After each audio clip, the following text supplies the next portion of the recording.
ರಾಮ ಕೃಷ್ಣ ಚರಣ ತಲದಿ ಶರಣೆನು ಮನವೇ.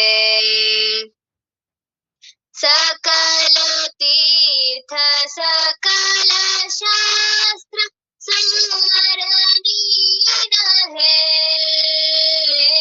ಸಕಲ ತೀರ್ಥ ಸಕಲ ಶಾಸ್ತ್ರ ಸಾರ ನೀನಹೇ.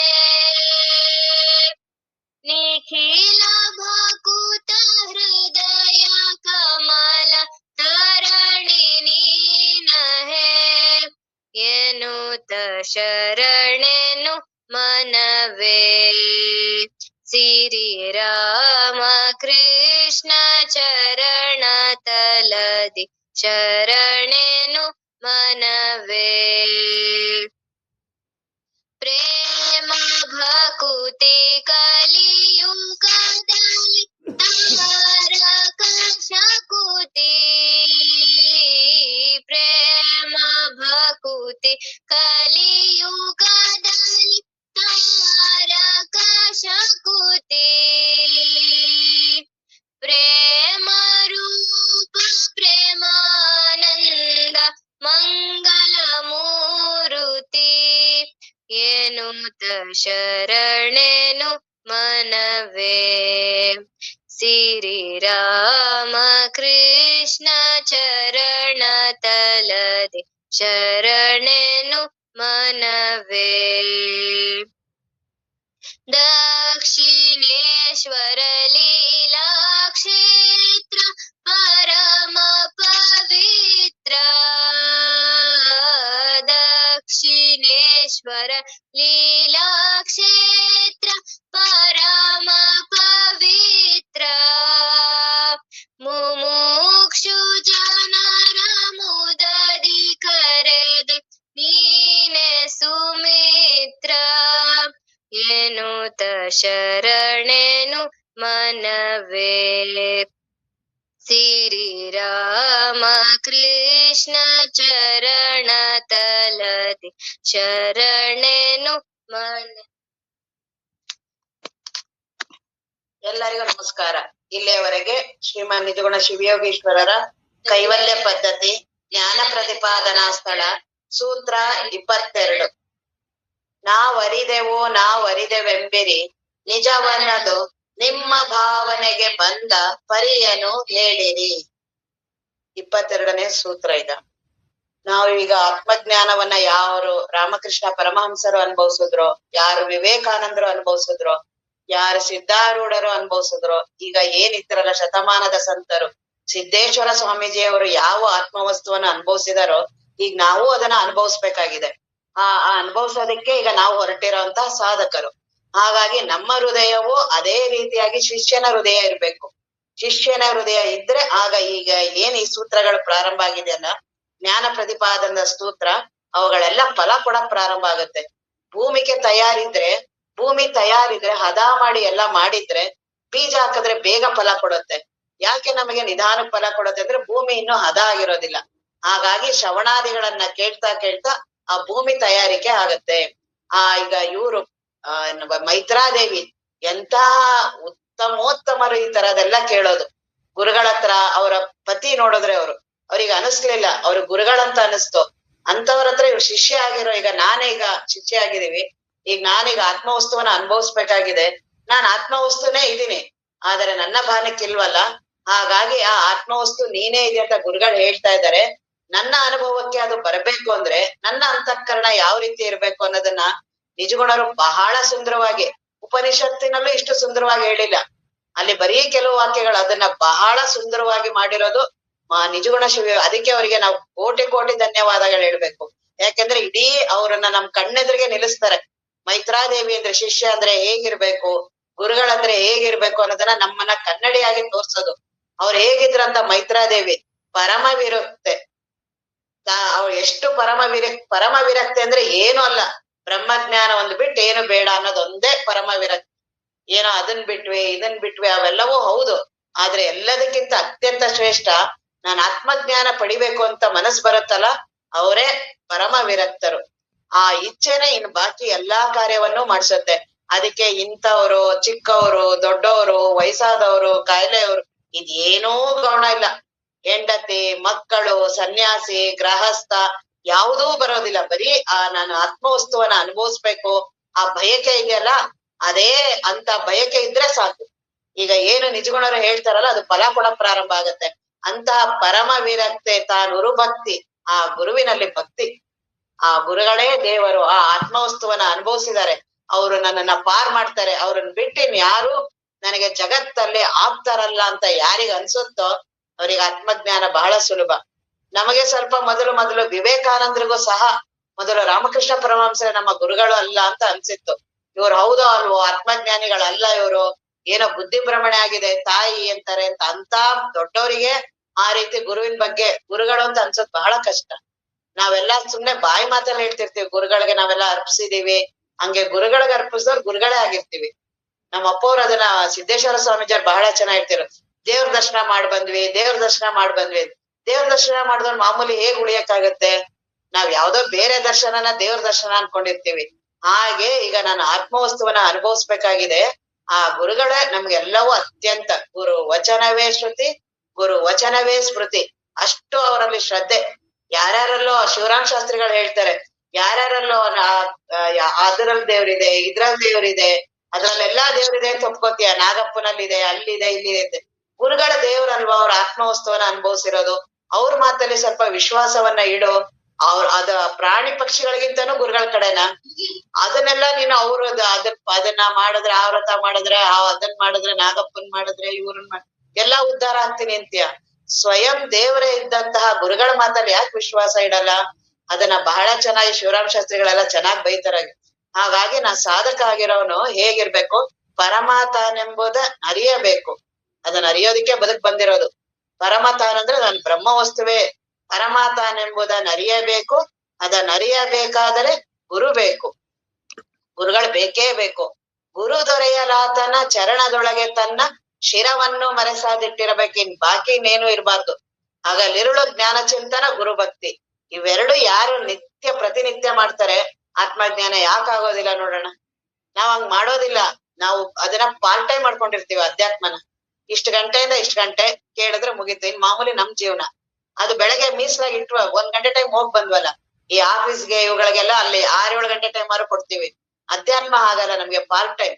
ಅದನ್ನ ವೀಣಾ ಬನ್ನಂಜೆ ಅವ್ರು ಅದನ್ನೇ ಹೇಳ್ತಿದ್ರು, ನಿಮ್ಗೆಲ್ಲ ಪಾರ್ಟ್ ಟೈಮ್ ಬೆಳಗ್ಗೆ 1 ಗಂಟೆ ಟೈಮ್ ಬಿಟ್ರೆ ಇನ್ ಆಮೇಲೆ ನಿಮ್ಗೆ ಏನೋ ಮುಗೀತು. ಬೆಳಗ್ಗೆ ನಾವು ಪ್ರವಚನ ಕೇಳಾಯ್ತಲ್ಲ ಶ್ರವಣಾದಿಗಳು ಆ ರೀತಿ ಆಗೋದ್ರಿಂದ ಅದು ಅಂತಃಕರಣ ಪರಿಶುದ್ಧ ಆಗಲ್ಲ. ಅಂತಃಕರಣದಲ್ಲಿರುವ ದೋಷಗಳು ಹೋಗೋದಿಲ್ಲ. ಹಾಗಾಗಿ ಹಗಲಿರುಳು ಜ್ಞಾನ ಚಿಂತನ ನಡಿಬೇಕು. ಇಲ್ಲ ಸತ್ಸಂಗವನ್ನ ಮಾಡ್ತಾ ಇರ್ಬೇಕು. ಸ್ವಾಧ್ಯಾಯ ಗುರುಭಕ್ತಿ ಇವೆಲ್ಲವೂ ಪ್ರತಿನಿತ್ಯ ನಡಿಬೇಕು.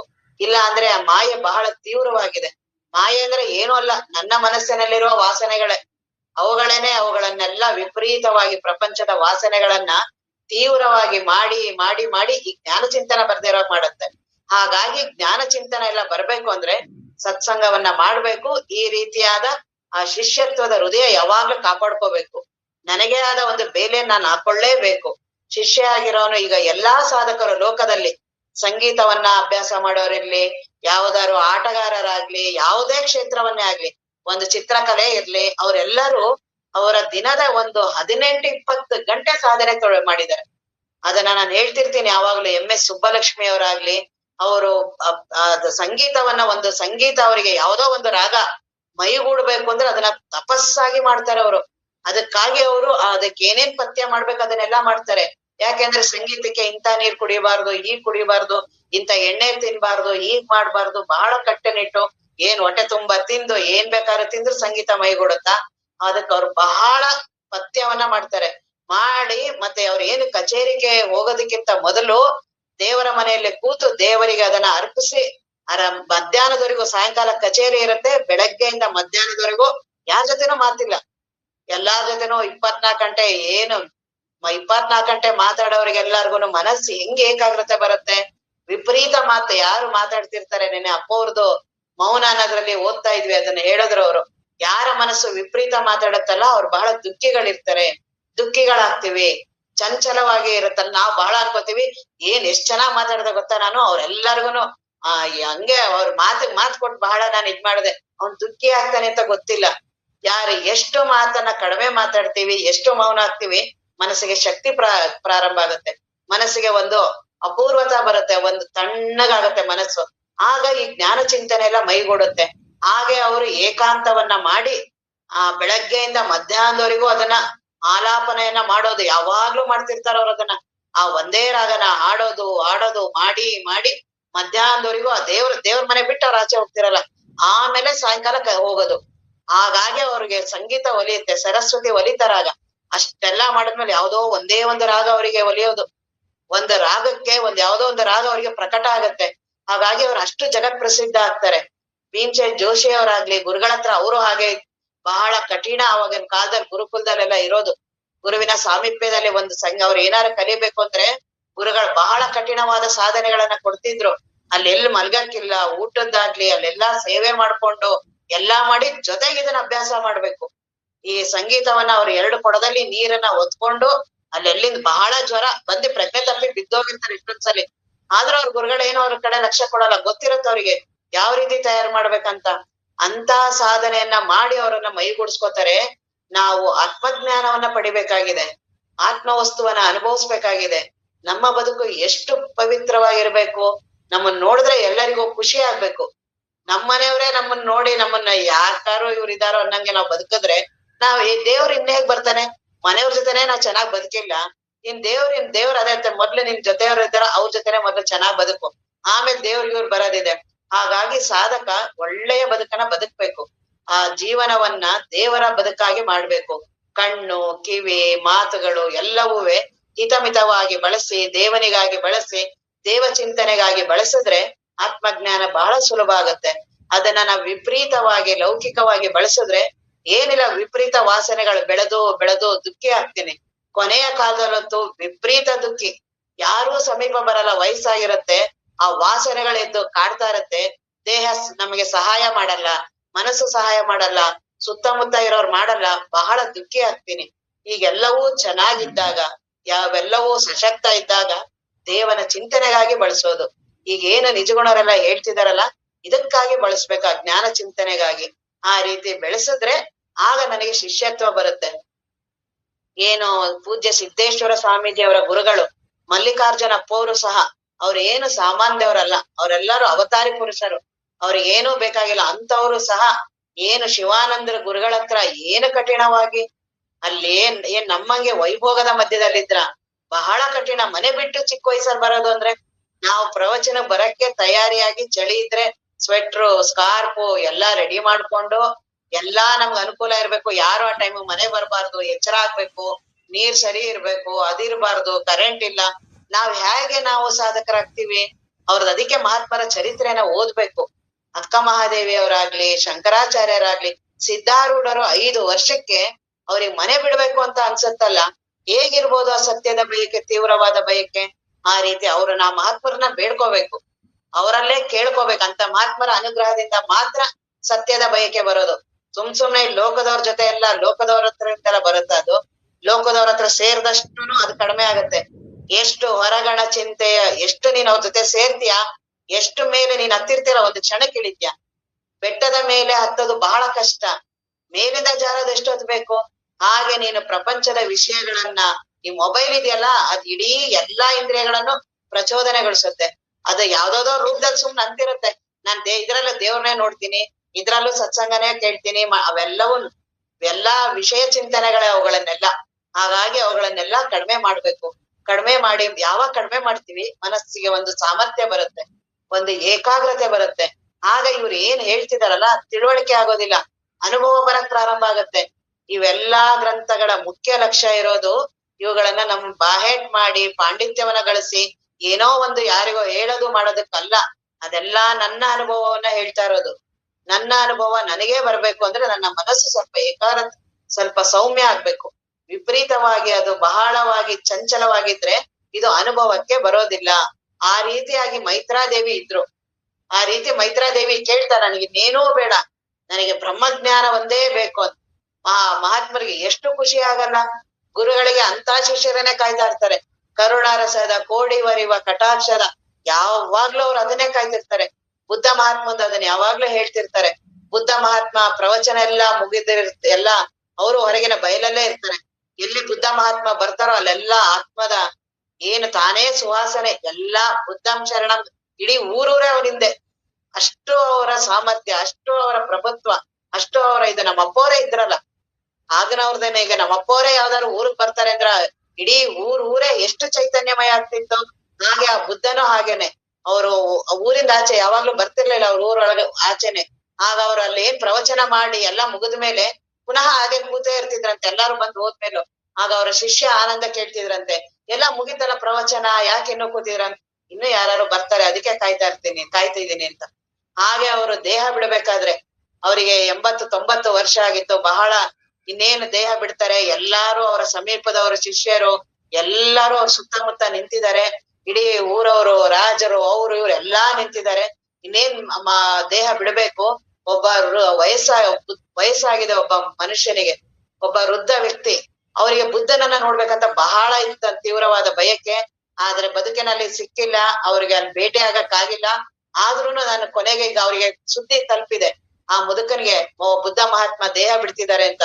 ಹಾಗಾದ್ರೆ ನನ್ ಕೊನೆಗೆ ಒಂದು ಸಲಿನಾರು ಅವ್ರನ್ನ ದರ್ಶನ ಮಾಡ್ಬೇಕು ಅಂತ ಬಹಳ ಹಪಾಹಪಿಯಿಂದ, ಬಹಳ ತಾಪ ಮಾಡ್ಕೊಂಡು ಮಹಾತ್ಮನ ಕಾಣ್ಬೇಕು ಅಂತ. ಈಗಿನಾಗ ಸೌಕರ್ಯ ಇಲ್ಲ, ಏನೂ ಇಲ್ಲ.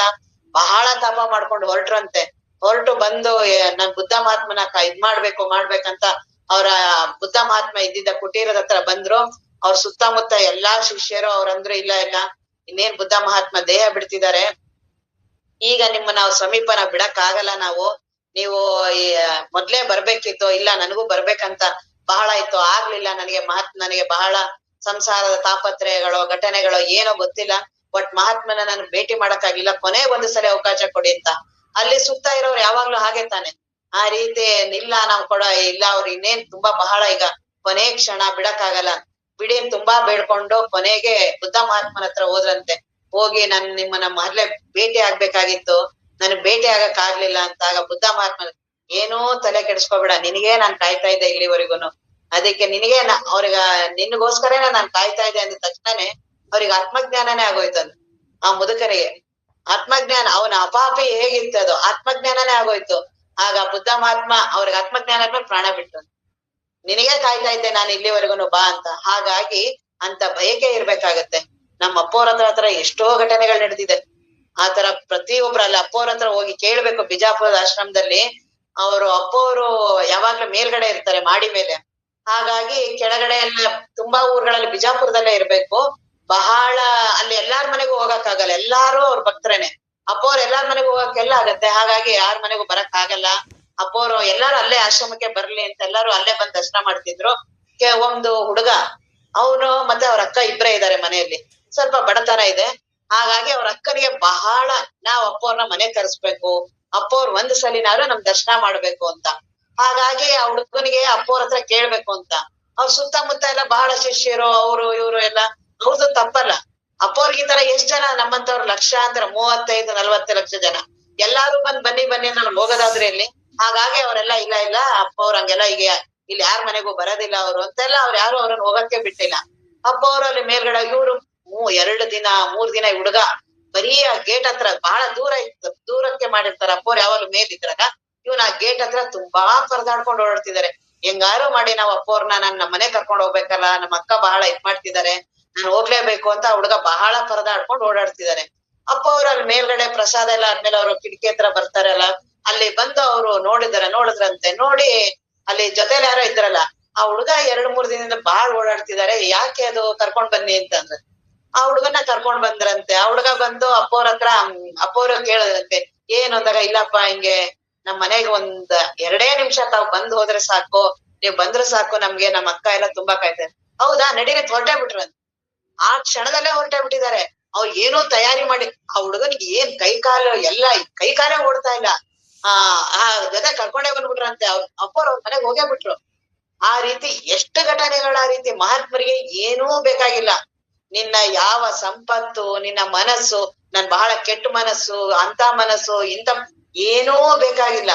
ಅವ್ರಿಗೆ ಬರೀ ನಾನು ಅವ್ರನ್ನ ಬರೀ ಭಕ್ತಿನೂ ಕೇಳಲ್ಲ. ಅವ್ರಿಗೆ ಯಾರ ಮೇಲೆ ಕರುಣೆ ಬರುತ್ತೆ ಅನ್ನೋದೇ ಗೊತ್ತಾಗಲ್ಲ. ನಾವ್ ಎಷ್ಟೋ ಸರಿ ಸುತ್ತೂರಿಗೆ ನಾವ್ ಹೋಗ್ತಾ ಇದ್ವಿ. ಆಗ ಕಾರ್ ಡ್ರೈವರ್ ಅವ್ರು ಡ್ರೈವರ್ಗಳಂದ್ರೆ ಹೆಂಗಂಗೋ ಇರ್ತಾವ, ಅವಕ್ಕೇನ್ ಗುರುಗಳು ಗೊತ್ತಿಲ್ಲ, ಏನು ಗೊತ್ತಿಲ್ಲ. ಅವ್ನ್ ಸುಮ್ನೆ ಹೆಂಗೋ ಕೂತಿದ್ದಾನೆ. ನಮ್ದೆಲ್ಲಾ ಸತ್ಸಂಗ ಎಲ್ಲ ನಡೀತು, 1 ಗಂಟೆ ಟೈಮ್ ಡಿಸ್ಕಷನ್, ನಾವು ಆತ್ಮ ಬ್ರಹ್ಮ ಗುರುಗಳು ಎಲ್ಲಾ ನಾವು ಮಾತಾಡ್ತಿರ್ತೀವಿ. ಅಪ್ಪ ಅವ್ರು ಅಲ್ಲೆಲ್ಲೋ ನೋಡ್ತಿರ್ತಾರೆ, ಮಾಡ್ತಿದ್ರೆ ನಾವೆಲ್ಲಾ ಮುಗ್ಸೆಲ್ಲ ಆಗಿದೆ. ಅಪ್ಪ ಅವ್ರು ಹಿಂಗೆ ತಮ್ಮ ರೂಮ್ ಹೋಗ್ಬೇಕು, ಆ ಕಡೆ ಹೋಗ್ಬೇಕಲ್ಲ, ಆ ಕಡೆ ಹೋಗ್ತಾ ಇದ್ದವ್ರು ಆ ಕಡೆ ನಿಂತಿತ್ತು ಗಾಡಿ. ಆ ಡ್ರೈವರ್ ಅವನೆಲ್ಲೋ ಕಾಲೆಲ್ಲ ನಿಡ್ಕೊಂಡು ಹೆಂಗೋ ಕೂತಿದ್ದಾನೆ. ಅಪ್ಪ ಅವ್ರು ಹೋದ್ರು ಅವನ ಹತ್ರಕ್ಕೆ. ಹೋಗ್ಬಿಟ್ಟು ಅವನಿಗೆ ಓ ಏನ್ ಆರಾಮಿದ್ದೀರಿ ಅಂತ, ಅವ್ನಿಗೆ ಏನು ಭಾಷೆ ಗೊತ್ತಾಗ್ತಾನೆ ಇಲ್ಲ. ಅವ್ನ್ ಸಡನ್ ಆಗಿ ಎದ್ದೆ, ಹೂನ್ರಪ್ಪ ಹೂನ್, ಹೆಂಗಿದ್ದೀರಿ, ಆರಾಮಿದ್ದೀರಿ, ಎಷ್ಟ್ ಕಿಲೋಮೀಟರ್ ಆಗುತ್ತೆ ನೀವ್ ಇಲ್ಲಿಗೆ ಬಂದಿದ್ದೀರಲ್ಲ, ಎಷ್ಟ್ ಕಿಲೋಮೀಟರ್ ಇಲ್ಲಿಗೆ ನೀವು ಬಂದ್ ಬಾಳ್ ಚೆನ್ನಾಗ್ ಗಾಡಿ ಓಡಿಸ್ತೀರಂತೆ ನೀವು ಅಂತೆಲ್ಲ ಅವ್ರಿಗೆ ಹೊಗಳಿ ಪ್ರಸಾದ ಮಾಡ್ಕೊಂಡು ಹೋಗ್ರಿ ಅಂತ ಹೇಳಿ ಹೋದ್ರು. ಹಾಗೆ ಗುರುಗಳಿಗೆ ಯಾರ ಮೇಲೆ ಯಾವಾಗ ಕರುಣೆ ಬರುತ್ತೆ ಅಂತ ಗೊತ್ತಿಲ್ಲ. ಅವ್ರು ಯಾವಾಗ್ಲೂ ಅವ್ರ ಕರುಣೆ ಇರುತ್ತೆ, ನಮ್ ಪುಣ್ಯ ಓದಕ್ ಬರ್ಬೇಕಷ್ಟೇನೆ. ಈ ವಾಲ್ಮೀಕಿ ಮಹರ್ಷಿಗಳು ಎಲ್ಲಿದ್ರು, ನಾರದ ಮಹರ್ಷಿಗಳು ಅತ್ಯಂತ ತ್ರಿಲೋಕ ಸಂಚಾರಿಗಳವರು, ಅವರು ಮಹಾತ್ಮರವರು. ಅವರು ಇವನ್ ಬಹಳ ಕಟಕ. ಅವನು ಏನು ಒಂದು ದಿನ ದೇವಸ್ಮರಣೆ ಗೊತ್ತಿಲ್ಲ, ನಾಮಸ್ಮರಣೆ ಗೊತ್ತಿಲ್ಲ, ಏನು ಸತ್ಸಂಗ ಮಾಡಿಲ್ಲ, ಏನೂ ಮಾಡಿಲ್ಲ, ಬರೀ ಕಡಿ ಬಡಿ ಒಡಿ ಅಂತ ಕೆಲ್ಸದವನು. ಅಂತವ್ರಿಗೆ ಮಹಾತ್ಮರು ಬಂದ್ ಭೇಟಿಯಾಗಿ ಉಪದೇಶ ಮಾಡ್ತಾರಲ್ಲ. ಆ ಅಂಗುಲಿ ಮಾಲನ ಕಥೆನೂ ಹಾಗೇನೆ. ಅವನು ಒಂದು ದಿನ, ಅವನು ಪ್ರತಿದಿನ ಹಸಿ ಇರ್ಬೇಕು ಇದು ಬೆರಳುಗಳು, ಅವನು ಪ್ರತಿದಿನ ಹೊಸ ಬೆರಳುಗಳನ್ನ ಹಾಕೋಬೇಕು ಕತ್ತಿಗೆ, ಆ ರೀತಿ ಶಪಥ ಮಾಡಿರ್ತಾನೆ. ಅಂತವ್ರನ್ನ ಬುದ್ಧ ಮಹಾತ್ಮ ಎಲ್ಲಾರು ಹೇಳ್ತಾರೆ ಬೇಡ ಹೋಗ್ಬೇಡಿ ಕಾಡೊಳಗೆ, ಇಲ್ಲ ನಾನು ಹೋಗ್ತೀನಿ ಅಂತಾರೆ.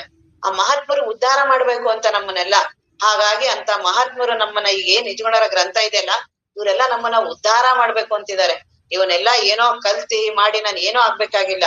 ಹಾಗಾಗಿ ಅಂತ ಮಹಾತ್ಮರ ಅನುಗ್ರಹವನ್ನ ಮಾಡ್ಬೇಕಾದ್ರೆ ಆ ಗುರುಭಕ್ತಿ ಇರ್ಬೇಕು ಯಾವಾಗ್ಲೂ. ಗುರುಭಕ್ತಿ, ಜ್ಞಾನ ಚಿಂತನ ಇವೆಲ್ಲವೂ ಮಾಡ್ತಿದ್ರೆ ಈಗ ಏನು ನಿಜಗುಣರು ಹೇಳ್ತಾರಲ್ಲ, ಇದು ಅನುಭವ ಬರುತ್ತೆ. ಇವೆಲ್ಲವೂ ಅನುಭವದ ಗ್ರಂಥ, ಇದು ಶಾಸ್ತ್ರದ ಗ್ರಂಥ ಅಲ್ಲ, ಪಾಂಡಿತ್ಯದ ಗ್ರಂಥ ಅಲ್ಲ, ಏನೂ ಅಲ್ಲ. ಇವೆಲ್ಲವೂ ಅನುಭವದ ಗ್ರಂಥ. ಈ ಶಬ್ದಗಳನ್ನ ಇಲ್ಲಿ ಬಿಡೋದು ಅನುಭವದ ಕಡೆ ಲಕ್ಷ್ಯ ಕೊಡೋದು. ಹಾಗಾಗಿ ಇಲ್ಲಿ ಈಗ ಏನ್ ಹೇಳ್ತಿದಾರಲ್ಲ, ಏನು ಸತ್ಸಂಗ ಇದೆಯಲ್ಲ, ಈ ಸತ್ಸಂಗವನ್ನ ಕೇಳೋದ್ರಿಂದ ತುಂಬಾ ನಾವು ಅಧ್ಯಯನ ಮಾಡ್ಬೇಕಾಗಿಲ್ಲ. ಎಲ್ಲಾ ಜೇನನ್ನ ಹಿಂಡಿ ಹೆಂಗೆ ಜೇನ್ತುಪ್ಪ ಬರುತ್ತಲ್ಲ, ಹಾಗೆ ಈ ಸತ್ಸಂಗದಲ್ಲಿ ಎಲ್ಲಾ ವಿಷಯಗಳು ಬಂದ್ಬಿಡುತ್ತೆ. ಎಲ್ಲಾ ವಿಷಯಗಳನ್ನ ಇಲ್ಲಿ ಕೇಳಿ ನಾವು ಆರಾಮವಾಗಿ ಆತ್ಮ ವಸ್ತುವನ್ನ ಈಗ್ಲೇ, ಈ ದೇಹ ಇದ್ದಾಗ್ಲೇನೆ, ನಮ್ಮ ಅಪ್ಪವ್ರದ್ದು ಮೊನ್ನೆ ಓದಿದ್ನಲ್ಲ, ಅವ್ರು ಹೇಳ್ತಿದ್ರು ದೇಹ ಇರ್ಬೇಕು, ಮನಸ್ಸು ಇರ್ಬೇಕು, ಅಹಂಕಾರ ಜೀವತ್ವ, ಅದ್ರ ಮಧ್ಯದಲ್ಲೇ ಅದ್ರ ಅನುಭವ ಇಲ್ಲದೆ ಆಗಿರೋದು ಇದು ಆತ್ಮಜ್ಞಾನ. ಇವುಗಳನ್ನೆಲ್ಲ ಎಲ್ಲೋ ಮರೆ ಮಾಡಿ ಏನೋ ಸಮಾಧಿಗೆ ಹೋಗಿ ಏನೋ ಆ ರೀತಿ ಏನೂ ಅಲ್ವೇ ಇಲ್ಲ. ಆ ರೀತಿ ಅನುಭವ ಬರ್ಬೇಕಂದ್ರೆ ಆ ಗುರುಗಳಲ್ಲೇ ನಾವ್ ಯಾವಾಗ್ಲೂ ಹಗಲಿರಲು ಭಕ್ತಿ ಮಾಡ್ಬೇಕು, ಅವರಲ್ಲಿ ಶರಣಾಗ್ಬೇಕು. ಅದಕ್ಕಾಗಿ ಅವರನ್ನ ಯಾವಾಗ್ಲೂ ಬೇಡ್ಕೊತಾ ಇರ್ಬೇಕು. ಆತ್ಮಜ್ಞಾನ ಒಂದನ್ನ ಬಿಟ್ಟು ನಾನ್ ಬೇರೆ ಯಾವ್ದು ಚಿಂತನೆಯನ್ನ ಬರೋ ಹಾಗೆ ಮಾಡ್ಬೇಡಿ ನೀವು. ನಾನ್ ಯಾವಾಗ್ಲೂ ಬದುಕನ್ನ ಆತ್ಮಚಿಂತನೆಗಾಗಿ ಮಾಡಿ. ಆ ರೀತಿ ಅವ್ರನ್ನ ಮಾಡಿದ್ರೆ ಅವ್ರು ಖಂಡಿತ ಅವುಗಳನ್ನ ಪಾರ್ ಮಾಡ್ತಾರೆ. ಈಗ ಏನ್ ಈ ರುಚಿಗಣರು ಹೇಳ್ತಿದಾರಲ್ಲ, ನಾವರಿದೆವೆಂಬಿರಿ ನಿಜವನ್ನದು ನಿಮ್ಮ ಭಾವನೆಗೆ ಬಂದ ಪರಿಯನ್ನು ಹೇಳಿರಿ. ನಾವು ಈಗ ಬ್ರಹ್ಮಜ್ಞಾನ ನಮ್ಗಾಗಿದೆ ಅಂತ ನೀವ್ ಹೇಳ್ತೀರಾ, ನಿಮ್ಗೆ ಆಗಿರೋದು ಆ ರೀತಿ ನಿಮ್ ಅನುಭವಕ್ಕೆ ಬಂದಿದ್ಯಲ್ಲ, ಅದ್ ಯಾವ ರೀತಿ ಅಂತ ಹೇಳಿ ನಾವು ನನಗೆ. ಇಲ್ಲಿ ಏನಾಗಿದೆ, ಮೊದಲು ನಮ್ಮ ಭಾರತೀಯ ತತ್ವಶಾಸ್ತ್ರ ಏನಿದೆ 5,000 ವರ್ಷಗಳ ಪುರಾತನದ್ದು. ಇದು ಬಹಳ ಅತ್ಯಂತ ಶ್ರೇಷ್ಠವಾದ ನಮ್ಮ ತತ್ವಶಾಸ್ತ್ರ. ಈ ತತ್ವಶಾಸ್ತ್ರ ಹೆಂಗಿದ್ರೆ ಸಾಗರ ಇದ್ದ ಹಾಗೆ, ಬೇರೆ ಬೇರೆ ಎಲ್ಲಾ ಹೊಸದೆಲ್ಲವೂ ಬರುತ್ತೆ, ಅವುಗಳೆಲ್ಲ ಅಲೆಗಳ ಹಾಗೆ ಬರುತ್ತೆ, ಎಲ್ಲವೂ ಮಾಡುತ್ತೆ. ಸಾಗರ ಮಾತ್ರ ತನ್ನ ಗಾಂಭೀರ್ಯ ಕಳ್ಕೊಳಲ್ಲ, ತನ್ನ ಅಸ್ತಿತ್ವ ಕಳ್ಕೊಳಲ್ಲ. ಹಾಗೆ ನಮ್ಮ ಭಾರತೀಯ ತತ್ವಶಾಸ್ತ್ರ ಏನು ಋಷಿಗಳು ಮಹಾತ್ಮರು ಏನು ನಮ್ಮ ಬ್ರಹ್ಮಜ್ಞಾನವನ್ನ ಹೇಳಿದಾರಲ್ಲ, ಅದ್ ಹಾಗೆ ಸಮುದ್ರದ ಹಾಗೆ ಗಂಭೀರ, ತನ್ನ ಅಸ್ತಿತ್ವವನ್ನ ಕಳ್ಕೊಳಲ್ಲ.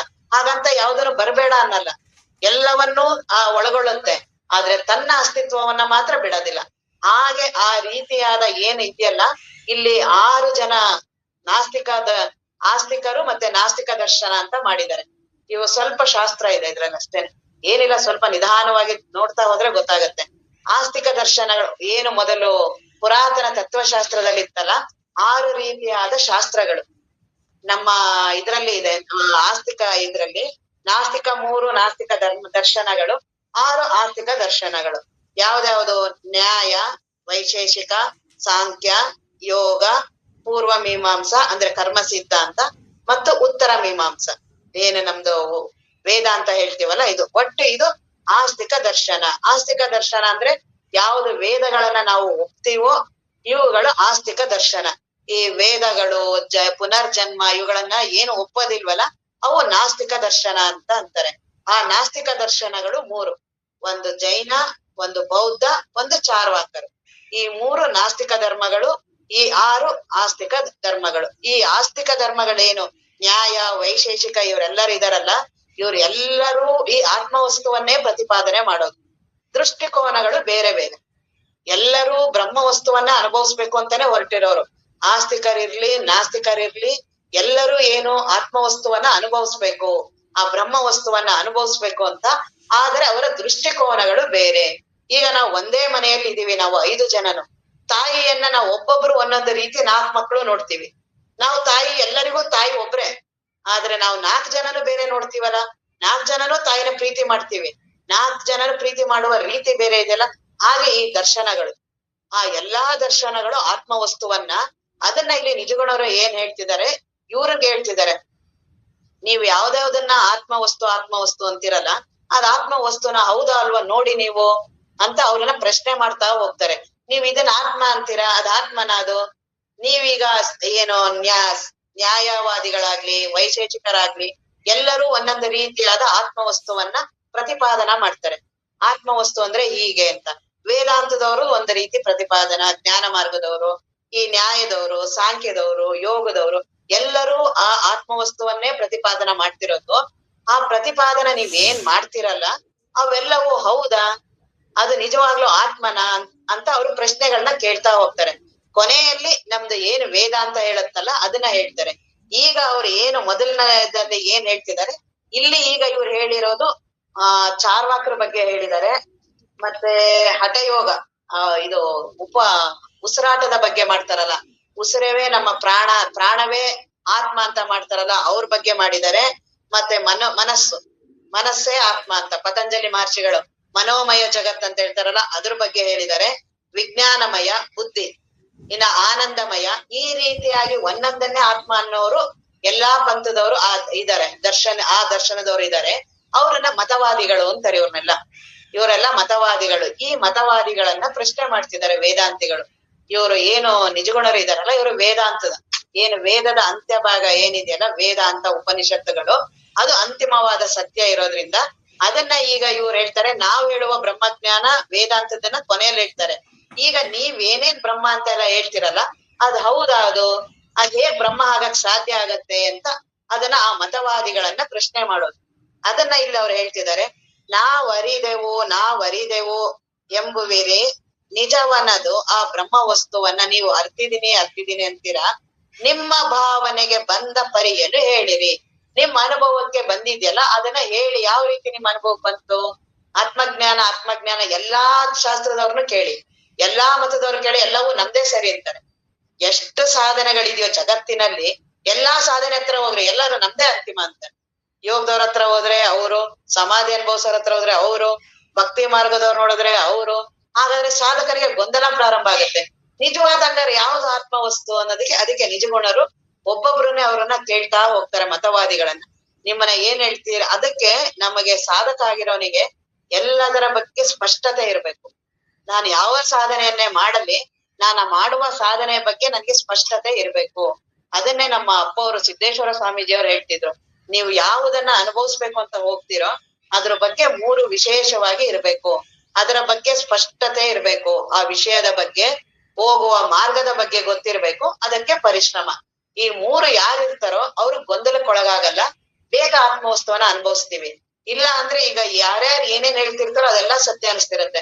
ಅವ್ರು ಹೇಳಿದ್ದು ಆತ್ಮ ಸತ್ಯ, ಇವ್ರು ಹೇಳಿದ್ದು ಸತ್ಯ, ಅವ್ರು ಮಾಡೋ ಸಾಧನೆ ಎಲ್ಲರೂ ಶ್ರೇಷ್ಠ ಅಲ್ಲ, ಇವ್ರು ಶ್ರೇಷ್ಠ ಅಲ್ಲ, ಹಾಗೆಲ್ಲ ಅನಿಸ್ತಿರತ್ತಲ್ಲ. ಹಾಗಾಗಿ ನಮ್ಗೆ ಸ್ಪಷ್ಟತೆ ಇರಲ್ಲ.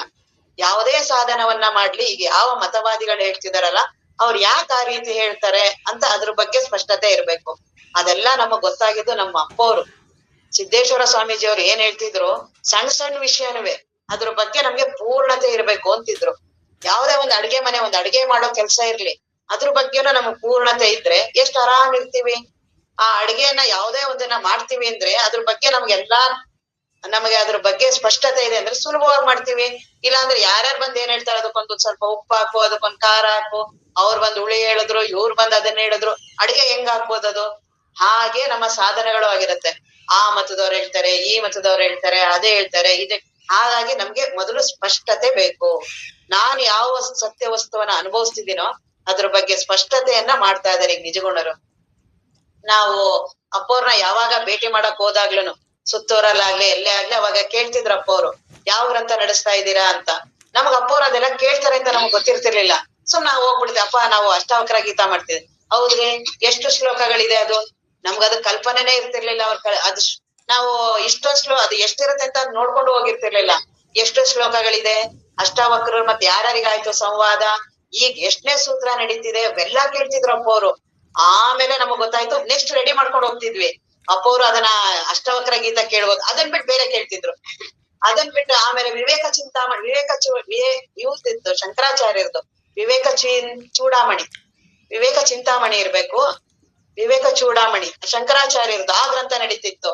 ನಾವು ಅಪ್ಪವ್ರು ಅದನ್ನ ಕೇಳ್ಬೋದು ಅನ್ಬಿಟ್ಟು ನಾವು ಅದನ್ನ ರೆಡಿ ಮಾಡ್, ಅವಾಗ ಅಪ್ಪವ್ರು ಅದನ್ನ ಕೇಳ್ತಿದ್ರು, ಎಷ್ಟು ಸೂತ್ರಗಳಿದೆ ವಿವೇಕ ಚಿಂತಾಮಣಿ, ಅದನ್ನ ಯಾರು ಬರ್ದಿರೋದು, ಈಗ ಯಾವ ನಡೀತಿದೆ, ಎಷ್ಟು ಪಾದಗಳಿದೆ ಅದ್ರಲ್ಲಿ, ಎಷ್ಟು ಇದೆ, ಅದನ್ನೆಲ್ಲಾ ಕೇಳ್ತಿದ್ರು. ಅದನ್ನೆಲ್ಲಾ ಮೊದ್ಲೇ ರೆಡಿ ಮಾಡ್ಕೊಂಡ್, ಯಾಕೆ ಅಂದ್ರೆ ನಾವ್ ಯಾವ್ದೇ ಅಧ್ಯಯನ ಮಾಡ್ಲಿ, ಯಾವ್ದನ್ನೇ ಕೇಳಿ ಅದ್ರ ಬಗ್ಗೆ ನಮ್ಗೆ ಸ್ಪಷ್ಟತೆ ಇದ್ರೆ ನಮ್ಗೆ ಗೊಂದಲಗಳು ಉಂಟಾಗೋದಿಲ್ಲ. ಆ ರೀತಿ ನಮ್ಗೆ ಅಪ್ಪವ್ರು, ಮತ್ ಅದನ್ನು ಅಲ್ಲ, ಬರೀ ಒಂದ್ ಪ್ರಸಾದವನ್ನ ನಮ್ಗೆ ಪ್ರಸಾದ ಮಾಡ್ಕೊ ಬನ್ನಿ ಅಂತ ಹೇಳ್ತಿದ್ರು ಅಪ್ಪವ್ರು. ನಾವು ಅಪ್ಪ ಪ್ರಸಾದ ಮಾಡ್ಕೊಂಡ್ ಬಂದ್ವಿ ಅಂತ, ಏನೇನ್ ನೀಡಿದ್ರು ಅಲ್ಲಿ ಅಂತಿದ್ರು. ನಮ್ಗೆ ಅದನ್ನ ಕೇಳ್ತಾರೆ, ನಾವು ಬಹಳ ಚೆನ್ನಾಗಿದೆ ಪ್ರಸಾದ ಇಷ್ಟೇ ಹೇಳ್ತಿದ್ವಿ ನಾವು. ನಮಗ್ ಗೊತ್ತೇ ಆಗ್ತಿರ್ಲಿಲ್ಲ, ಅಪ್ಪವ್ರು ಕೇಳಿದ ತಕ್ಷಣ ಗಡ್ಬಿಡಿ ಆಗ್ಬಿಡ್ತಿದ್ವಿ. ಅಲ್ಲಿ ಎಷ್ಟು ರೀತಿಯಾಗಿ ಮಾಡಿರ್ತಿದ್ರು ನಮ್ಗದು ಕೇಳ್ತಾರೆ ಅನ್ನೋದು ಗೊತ್ತಿಲ್ಲ. ಬರೀ ಸುಮ್ನೆ ಹೋಗ್ತಿದ್ವಿ, ಪ್ರಸಾದ ಮಾಡ್ತಿದ್ವಿ. ಆಮೇಲೆ ಅಪ್ಪವ್ರು ಯಾವಾಗ ಕೇಳಕ್ ಪ್ರಾರಂಭ ಮಾಡಿದ್ರು ಆಗೆಲ್ಲಾ ಲಕ್ಷ ಕೊಟ್ಟ ಪ್ರತಿಯೊಂದು ಅವಾಗ ನಾವ್ ಅನುಭವಿಸ್ತೀವಿ ಅಂತ ಗೊತ್ತಾಯ್ತು. ಯಾವುದೇ ಒಂದನ್ನಾಗ್ಲಿ ನಾವು ಅನುಭವಿಸೋದು ಯಾವಾಗ, ಅದ್ರ ಬಗ್ಗೆ ಲಕ್ಷ್ಯ ಕೊಟ್ಟಾಗ. ಸುಮ್ನೆ ಏನೋ ಊಟ ಮಾಡಿದ್ವಿ, ಏನೋ ಇದ್ದ, ಏನೋ ಹೋದ, ಯಾವುದ್ರ ಬಗ್ಗೆನೂ ಸ್ಪಷ್ಟತೆ ಬರೋದಿಲ್ಲ. ಅವಾಗ ಅಪ್ಪವ್ರು ಯಾವಾಗ ಪ್ರಸಾದದ ಬಗ್ಗೆ ಕೇಳಕ್ ಪ್ರಾರಂಭ ಮಾಡಿದ್ರು ಮೊದ್ಲೇ ರೆಡಿಯಾಗಿ ಹೋಗ್ತಿದ್ವಿ. ಇಲ್ಲಪ್ಪ ಅಪ್ಪವ್ರು ಹಿಂಗೆ ಉಪ್ಪು, ಇದು ಪಾಯಸ, ಇದು ಪ್ರತಿಯೊಂದು ಅವಾಗ ನೋಡ್ಕೊಂಡೋಗಿ ಹೇಳ್ತಿದ್ವಿ. ಆ ರೀತಿ ಅಪ್ಪವ್ರು ಒಂದೊಂದು ವಿಷಯನವೇ, ಅಡ್ಗೆ ಮನೆ ವಿಷಯನೇ ಅಪ್ಪವ್ರು ಎಷ್ಟು ಚರ್ಚೆ ಮಾಡ್ತಿದ್ರು. ಒಂದು ಜಿಪುಣನ ಬಗ್ಗೆ, ಒಂದು ಜಿಪುಣ ಅಂತ ಒಂದು ವಿಷಯ ಬಂದಿತ್ತು. ಆ ಜಿಪುಣನ್ ಬಗ್ಗೆ ಅಪ್ಪವ್ರು 1 ಗಂಟೆ ಟೈಮ್ ಮಾತಾಡಿದ್ರು. ನಾವೇನ್ ಹೇಳ್ತಿದ್ವಿ, ಅಪ್ಪ ದುಡ್ಡದ್ ಯಾರು ತುಂಬಾ ಜಿಪುಣ ಇರ್ತಾನೋ ಅವ್ನ್ ಜಿಪುಣ, ಇಷ್ಟೇ ನಮ್ಮ ವಾಕ್ಯ ಮುಗ್ದೋಗುತ್ತೆ.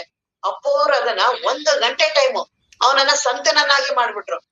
ಒಂದು ಕಾಗೆ ಅಂತ ಒಂದು ವಿಷಯ ಬಂದಿತ್ತು. ಆ ಕಾಗೆ ಎಷ್ಟು ದೊಡ್ಡದು ಅನ್ನೋದನ್ನ ಅಪ್ಪವ್ರು ಅವನು ಸಂತ ಮಾಡ್ತು ಕಾಗೆನ. ಒಂದೊಂದು ವಿಷಯದಲ್ಲೂ ಪರಿಪೂರ್ಣತೆ, ತಳಸ್ಪರ್ಶ. ಹಾಗೆ ನಾವು ಈ ಶಾಸ್ತ್ರವನ್ನಾಗ್ಲಿ ಯಾವುದೇ ಸಾಧನೆಯನ್ನ ಮಾಡ್ಲಿ ಅದ್ರ ಬಗ್ಗೆ ನಮ್ಗೆ ತಳಸ್ಪರ್ಶ ಇದ್ರೆ ಗೊಂದಲ ಉಂಟಾಗಲ್ಲ. ಇಲ್ಲ ಅಂದ್ರೆ ಯಾರ್ಯಾರು ಏನೇನ್ ಹೇಳ್ತಿರ್ತಾರೆ ಎಲ್ಲಾನು ಹೌದು ಅಲ್ಲ, ಈ ಗೊಂದಲದಲ್ಲೇ ಜೀವನ ಮುಗ್ದೋಗ್ಬಿಡುತ್ತೆ. ಅದು ಸರಿನಾ, ಇದು ಸರಿನಾ, ಅದು ನಾನ್ ಮಾಡ್ತಾರ ಸರಿನಾ, ಅವ್ರು ಹೇಳ್ತಾರ ಸರಿನಾ, ಹೀಗಾಗಿ ಇದ್ರಲ್ಲೇ ಗೊಂದಲದಲ್ಲೇ ಹೋಗುತ್ತೆ.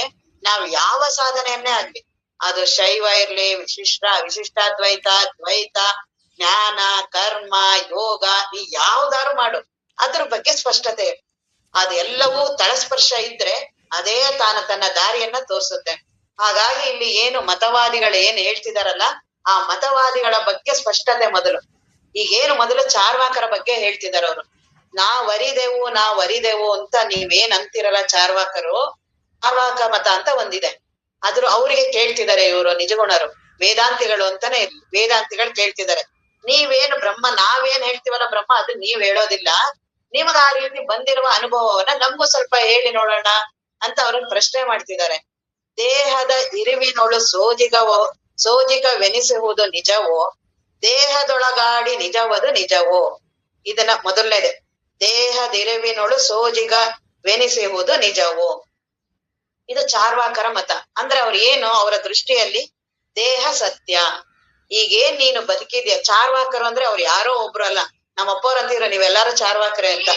ನಾವೆಲ್ಲರೂ ಇರೋದೇ ಬದುಕು ಚಾರ್ವಾಕ. ನಾವ್ ಯಾರನೋ ಬಹಳ ದೊಡ್ಡ ನಾವ್ ವೈರಾಗ್ಯವಂತರು, ಇನ್ನೆಲ್ಲಾರು ಚಾರ್ವಾಕರು ಅಂತ ಇರ್ತೀವಿ. ಚಾರ್ವಾಕರು ಅಂದ್ರೆ ಏನು ಅಂತ ಈಗ ಫಸ್ಟ್ ತೋರಿಸ್ತಾರೆ ಅವ್ರು. ಅದನ್ನೆಲ್ಲ ಹೇಳ್ತಾ ಹೋಗ್ತೀನಿ, ಚಾರ್ವಾಕರ್ ಅಂದ್ರೆ ಏನೇನು ಅಂತ. ಆ ಚಾರ್ವಾಕರು ಏನಂತಾರೆ, ಈ ದೇಹನೇ ಆತ್ಮ. ಈಗ ನಮ್ಮ ಅನುಭವದಲ್ಲೂ ಅದೇ ಇರೋದು.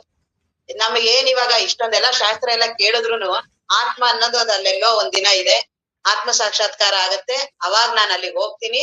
ಈಗ ನನಗೆ ಸದ್ಯಕ್ಕೆ ದೇಹ, ಇಂದ್ರಿಯಗಳು ಇವೆಲ್ಲವೂ ಏನಿದೆ ಇದೇ ನನ್ನ ಜೀವನ.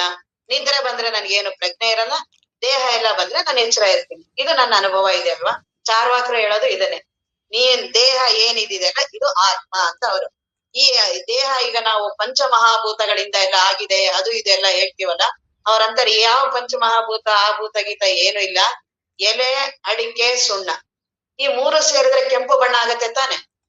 ಎಲೆಯಲ್ಲಿ ಏನಾದ್ರೂ ಕೆಂಪು ಬಣ್ಣ ಇದೆಯಾ? ಸುಣ್ಣದಲ್ಲಿ ಏನಾದ್ರು ಇದೆಯಾ? ಅಡಿಕೆಯಲ್ಲಿ ಏನಿದ್ಯಾ? ಆ ಮೂರು ಸೇರಾಗಿದೆಯಲ್ಲ. ಹಂಗೆ ಈ ಪೃಥ್ವಿ, ಅಪ್, ತೇಜ, ವಾಯು ಈ ನಾಲ್ಕು ಮೇನು, ಭೂಮಿ, ನೀರು, ಗಾಳಿ, ಬೆಂಕಿ, ಇವು ನಾಲ್ಕರಿಂದ ಈ ದೇಹ ಸುಮ್ನೆ ಸೃಷ್ಟಿಯಾಗಿದೆ. ಅದು ಬಹಳ ನೀವ್ ಯಾಕೆ ಅಷ್ಟೊಂದು ಅದನ್ನೆಲ್ಲ ದೈವದಿಂದ ಆಗಿದೆ, ಪ್ರಕೃತಿ ಅದೇನೇನೋ ಎಲ್ಲ ಯಾಕೆ ಹೇಳ್ತೀರಾ? ಅದೇನಿಲ್ಲ, ಸುಮ್ನೆ ಆಕಸ್ಮಿಕವಾಗಿ ಹಿಂಗಾಗಿದೆ ಅಂತ ಚಾರ್ವಾಕರ ಅಭಿಪ್ರಾಯ. ಅವ್ರ ದೇಹದ ಬಗ್ಗೆ ಅವ್ರು ಹೇಳೋದು ಇದೇ. ನಿಜವಾಗಿ ಇದ್ರಲ್ಲಿ ಒಂದು ಚೈತನ್ಯ ಇದೆ. ಈ ಚೈತನ್ಯನೇ ಆತ್ಮ. ಈಗ ನಾನೇನ್ ಇದೀನಿ ಅಂತೆಲ್ಲ ಇದೇ ಆತ್ಮ. ಇದೇ ಚಾರ್ವಾಕರ ಅವ್ರದ್ದೇನು ಸಿದ್ಧಾಂತ ಇದೆಯಲ್ಲ, ಅವ್ರು ಪ್ರತಿಪಾದನೆ ಮಾಡೋದು ಇದನ್ನ ಹೇಳೋದವ್ರು. ಅದಕ್ಕೆ ಯಾರು ಮೂಲ ಅಂತಂದ್ರೆ ಋಗ್ವೇದದಲ್ಲಿ ಒಬ್ರು ಬೃಹಸ್ಪತಿ ಅಂತ ಬರ್ತಾರೆ ಗುರುಗಳು. ಅವರೇ ಅದಕ್ಕೆ ಮೂಲವಾಗಿ ಮೂಲ ಪ್ರವರ್ತಕರಿರ್ಬೇಕು. ಅವರ ಅನುಯಾಯಿಗಳಿಗೆ ಬೃಹಸ್ಪತ್ಯರು, ಅವರ ಅನುಯಾಯಿಗಳಿಗೆ ಅಂತಾರೆ. ಆದ್ರೆ ಇದನ್ನೇನ್ ಅಂತ ಸಂಪೂರ್ಣವಾಗಿ ಖಚಿತ ಅಲ್ಲ, ಸುಮ್ನೆ ಅಂದಿರೋದು. ಇದೊಂದು ಸಿದ್ಧಾಂತವಾಗಿ ಕೊನೆ ಉಳಿದಿಲ್ಲ. ಈ ಚಾರ್ವಾಕರದು ಅನ್ನೋದು ಈಗ ಹೇಗ ನ್ಯಾಯ ವೈಶೇಷಿಕ ಆಗಿ ಉಳಿದಿದ್ಯೋ ಹಾಗೆ ಇದು ಒಂದು ಸಿದ್ಧಾಂತ ಆಗಿ ಉಳಿದಿಲ್ಲ. ಯಾಕೆಂತ ಮುಂದೆ ಅದನ್ನೇ ಹೇಳ್ತಾರೆ. ಹಾಗಾಗಿ ಇದು ಇರಬಹುದು, ಅವರು ಬೃಹಸ್ಪತಿ ಅನ್ನೋರು ಇರಬಹುದು ಅಂತ ಅದನ್ನ ಉಲ್ಲೇಖ ಮಾಡಿದ್ದಾರೆ. ಅದ್ರ ಖಚಿತವಾಗಿ ಅಲ್ಲ. ಇವ್ರೇನು ಈ ಚಾರ್ವಾಕರ ಸಿದ್ಧಾಂತ ಏನು? ಈ ಕರ್ಮ ನಮ್ದು ಬಹಳ ಜನ್ಮದ ಪ್ರಾರಬ್ಧ ಕರ್ಮ ಇದೆ, ಅದಕ್ ನಾನ್ ಕಷ್ಟ ಅನುಭವಿಸ್ತಾ ಇದ್ದೀನಿ, ಇದನ್ನೆಲ್ಲ ಒಪ್ಪಲ್ಲ. ಪುನರ್ಜನ್ಮ, ನಾನು ಈಗ ಸತ್ ಮೇಲೆ ಪುನಃ ಹುಟ್ತೀನಿ, ನಾನು ಒಳ್ಳೆ ಜನ್ಮ ಬರ್ಬೇಕು ಅದನ್ನೆಲ್ಲ ಅಂತೆಲ್ಲ ಇದನ್ನು ಒಪ್ಪಲ್ಲ. ಮತ್ತಿನ್ನ ಮರಣ ಆದ್ಮೇಲೆ ನಾನು ಇಂತಿಂತದೆಲ್ಲ ಈಗ ಮಾಡಿದ್ರೆ ಮರಣ ಆದ್ಮೇಲೆ ನನ್ಗೆ ಒಳ್ಳೆ ಜನ್ಮ ಬರುತ್ತೆ, ನಾನಿಲ್ಲಿ ಯಜ್ಞ ಯಾಗಾದಿಗಳನ್ನ ಮಾಡಿದ್ರೆ ಮುಂದೆ ನನ್ಗೆ ಒಳ್ಳೇದಾಗತ್ತೆ, ಇದನ್ನ ಅವರೆಲ್ಲ ಒಪ್ಪಲ್ಲ. ಈಗ ಏನ್ ಬದುಕಿದ್ಯಲ್ಲ ಇಷ್ಟೇ ನಿನ್ ಜೀವನ, ಮುಂದೆ ಏನೇನೋ ಮುಂದೆ ಹಂಗಾಗಿತ್ತು ಹಿಂದೆ ಹಿಂಗಾಗಿತ್ತು ಏನೇನ್ ಹೇಳ್ತೀಯ ಇದೆಲ್ಲ ನಿನ್ನ ಮನೋಕಲ್ಪನೆ, ಅವೆಲ್ಲ ಹುಚ್ಚಾಟಗಳು, ಸುಮ್ನೆ ಏನೇನೋ ತಲೆಯಲ್ಲಿ ಕಲ್ಪಿಸ್ಕೊಂಡಿದ್ಯಾ, ಇದ್ಯಾವುದು ಸತ್ಯ ಅಲ್ಲ. ಈಗೇನ್ ನಿನ್ ಬದುಕು ಬಂದಿದೆ ನೋಡು ಇದಿಷ್ಟೇ ಸತ್ಯ. ಈಗೇನ್ ಚೈತನ್ಯವಾಗಿದೆಯಲ್ಲ ಇದಿಷ್ಟೇ ಸತ್ಯ. ನಿನ್ ಅಸ್ತಿತ್ವ ಈಗೇನಿದೆಯಲ್ಲ ಇಷ್ಟೇನೆ. ಇನ್ನು ಇದನ್ ಬಿಟ್ಟು ಅಲ್ಲೆಲ್ಲೋ ಇದೆ ಆತ್ಮ, ಈ ದೇಹ ಬಿಟ್ಟಿದೆ, ಮನಸ್ ಬಿಟ್ಟಿದೆ, ಅಹಂಕಾರ ಬಿಟ್ಟಿದೆ ಅಂತೆಲ್ಲ ಆ ತರ ಆತ್ಮ ಗೀತ್ಮ ಅನ್ನೋದ್ ಏನೂ ಇಲ್ಲ. ಈಗೇನ್ ಏನಿದೆಯಲ್ಲ ನೀನೇ ಈ ಆತ್ಮ. ಆತ್ಮ, ಪ್ರೇತಾತ್ಮ, ಭೂತಾತ್ಮ ಏನೇನ್ ಅನ್ಕೋತಿ ಎಲ್ಲ ನೀನೇ. ಅದೆಲ್ಲ ಸುಮ್ನೆ ನಿನ್ ಕಲ್ಪನೆ. ಇದು ಅವ್ರ ಚಾರ್ವಾಕರ ಸಿದ್ಧಾಂತ. ಮತ್ತೆ ಏನು ನಿಮ್ದು ಅವ್ರದ್ದು ಉದ್ದೇಶ ಅವ್ರದ್ದು ಏನಿದೆ? ಆರಾಮಾಗಿ ಊಟ ಮಾಡಿ, ಆರಾಮಾಗಿ ತಿನ್ನಿ, ಆರಾಮಾಗಿ ನಿದ್ದೆ ಮಾಡಿ, ಬದುಕು ಸುಮ್ನೆ ಬಂದಿದೆ, ಆರಾಮಾಗಿ ಅನ್ಭವ್ಸೋದ್ ಬಿಟ್ಬಿಟ್ಟು ನಂದ ಪೂರ್ವ ಜನ್ಮದ ಕರ್ಮ, ನಂದ ಆ ಜನ್ಮ ಕರ್ಮ, ಈ ಜನ್ಮದ ಕರ್ಮ ಎಲ್ ನೋಡಿದೀರಾ? ಯಾರ್ ತೋರ್ಸೋರವ್ರೆ? ಯಾರ್ ಸುಮ್ನಂಗ್ ಹಾಕೋತೀರಾ? ಅದಕ್ಕೆ ಭೋಜನ ಪ್ರಿಯರು.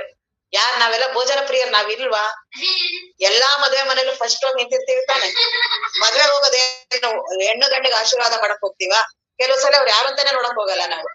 ನಾವೆಲ್ಲ ಭೋಜನ ಪ್ರಿಯರು ಇದೀವ ತಾನೆ. ಭೋಜನ ಪ್ರಿಯರು, ಆರಾಮಾಗಿ ಸುಖ ನಮ್ಗ ಆಗ್ಬೇಕು. ಪ್ರತಿಯೊಬ್ರು ಕಷ್ಟ ಪಡೋದು ಅದಕ್ಕೇನೆ. ಸುಖ ಲೋಲುಪ್ತರು. ಮತ್ ನನ್ ಮನಸ್ಸಿಗೆ ಯಾವ್ದು ಹಿತ ಆಗುತ್ತೋ ಅಂತ ಹಾಡುಗಳನ್ನ ಕೇಳೋದು, ಅಂತ ಮಾತುಗಳನ್ನ ಕೇಳೋದು, ಇವರೇ ಚಾರ್ವಾಕರು. ಚಾರ್ವಾಕ ಅಂದ್ರೆ ಚಾರ್ ಅಂದ್ರೆ ಒಳ್ಳೆಯ, ವಾಕ್ ಮಾತಾಡೋದು. ನಮ್ಗೆ ಯಾವ್ದು ಒಳ್ಳೆ ಮಾತುಗಳು, ಯಾರು ನಮ್ಗೆ ಖುಷಿಯಾಗಿ ಏನು ಕಷ್ಟ ಪಡ್ಬೇಡಪ್ಪ ಆರಾಮಾಗಿರು, ಯಾಕೆ ತಲೆ ಕೆಡ್ಸ್ಕೊತ್ಯಾ, ಚೆನ್ನಾಗ್ ತಿನ್ನು ಉಣ್ಣು ಮಜಾ ಮಾಡಿ ಇರೋದೇ ಬಂದಿರೋದು, ಹಿಂಗ್ ಯಾರು ಹೇಳ್ತಾರೋ ಅವ್ರು ಇಷ್ಟ ಆಗುತ್ತೆ ಅಂತವ್ರನ್ನೇ ಸಹವಾಸ ಮಾಡ್ತೀವಿ ನಾವು. ಹಾಗಾಗಿ ಚಾರ್ವಾಕರ ಸಿದ್ಧಾಂತ ಇವ್ರದು ಇವ್ರ ಸಿದ್ಧಾಂತ ಅಂತ ಎಲ್ಲೂ ಇಲ್ಲ. ಈ ಜೈನ ಧರ್ಮದವರು ಮತ್ತೆ ಬೌದ್ಧ ಧರ್ಮದವರು ಮತ್ತೆ ನಮ್ಮ ಭಾರತೀಯ ಧರ್ಮ, ಈ ಮೂರಲ್ಲೂ ವೈರಾಗ್ಯ ಬಹಳ ಶ್ರೇಷ್ಠ. ನಮ್ಮ ಎಲ್ಲಾ ಉಪನಿಷತ್ತುಗಳು ತ್ಯಾಗೇನೇಕ ಅಮೃತತ್ವ ಮಾನುಷೋ, ನಮ್ಮ ಏನು ಪರಂಪರೆ ಇದೆ ಸನ್ಯಾಸಕ್ಕೆ ಬಹಳ ಮಹತ್ವ, ವೈರಾಗ್ಯಕ್ಕೆ ಬಹಳ ಮಹತ್ವ. ಜೈನ ಧರ್ಮದಲ್ಲಾಗ್ಲಿ, ಬೌದ್ಧ ಧರ್ಮದಾಗ್ಲಿ, ಭಾರತೀಯ ಧರ್ಮ ಆಗ್ಲಿ. ಹಾಗಾಗಿ ಇವ್ರನ್ನ ಒಪ್ಪೋದಿಲ್ಲ. ಇವ್ರನ್ನ ಅಲ್ಲೆಲ್ಲಾ ಖಂಡಿಸ್ತಾ ಬರ್ತಾರೆ. ಅವರ ಏನು ತಮ್ಮ ಪ್ರತಿಪಾದನೆ ಮಾಡ್ತಾರೆ ಬೌದ್ಧ ಧರ್ಮದಲ್ಲಾಗ್ಲಿ ಜೈನ ಧರ್ಮದಲ್ಲಿ, ಅಲ್ಲೆಲ್ಲಾ ಇವ್ರನ್ನ ಖಂಡಿಸೋದ್ರಿಂದ ಇವ್ರು ಉಳ್ಕೊಂಡವ್ರೆ. ಇವ್ರೇ ಅಂತ ಸ್ವತಂತ್ರವಾಗಿಲ್ಲ ಇವ್ರು, ಅವ್ರು ಖಂಡಿಸೋದ್ರಿಂದ ಇವ್ರನ್ನ ಉಳಿದಿದ್ದಾರೆ.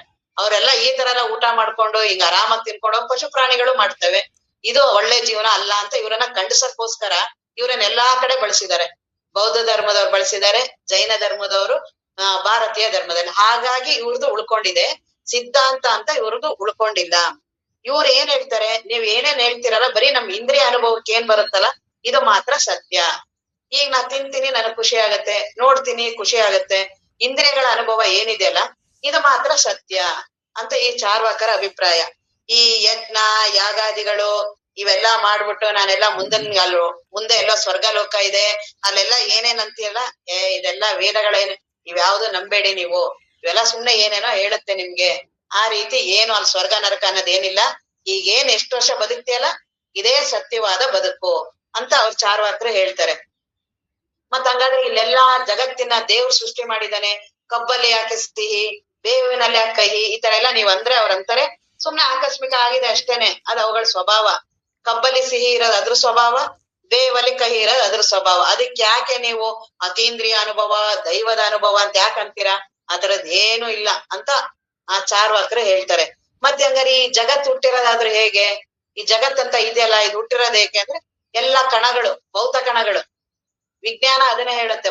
ಅದ್ರಲ್ಲಿ ಬೌದ್ಧರಲ್ಲಿ ಒಬ್ರು ಕಣ ಇದು ಅಣು ಪರಮಾಣುಗಳೇ ಅಂತಾನೆ ಹೇಳೋರಿದ್ದಾರೆ. ಅವ್ರು ಇಡೀ ಜಗತ್ತು ಅಣು ಪರಮಾಣುಗಳೇ.